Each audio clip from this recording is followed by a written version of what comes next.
Okay, so we just took the five precepts just before, but we'll do it again because many people have arrived since the beginning of this talk today.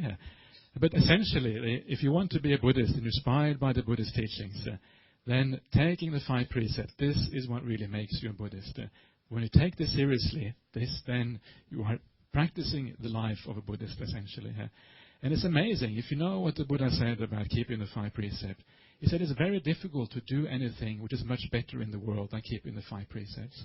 He said any act of generosity, it is insignificant compared to keeping the 5 precepts. You're creating an enormous amount of goodness, enormous amount of good karma for yourself by keeping these things. These things are very powerful. So if you take these things seriously, then you are definitely on the right track as far as Buddhism is concerned.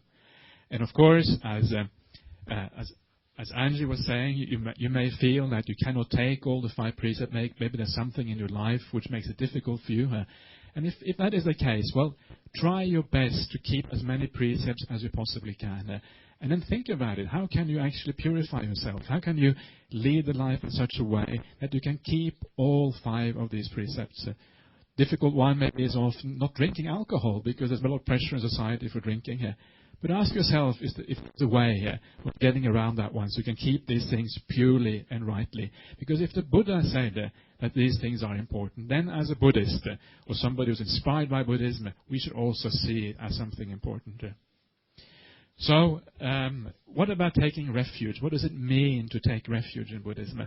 And essentially, we take refuge in the Buddha, Dhamma, Sangha, in the enlightened Buddha, in his teachings, and the Arya Sangha, those who have practiced the path and understood this teaching.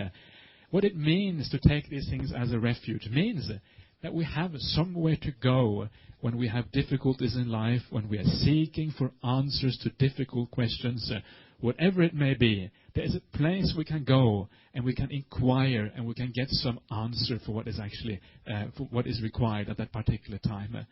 And that is why it is called a refuge. It's a place where you can go and you can find ultimate satisfaction and find a sense of happiness and contentment in your existence.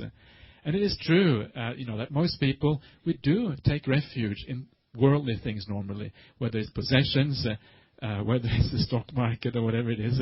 We have a tendency to take refuge in these things.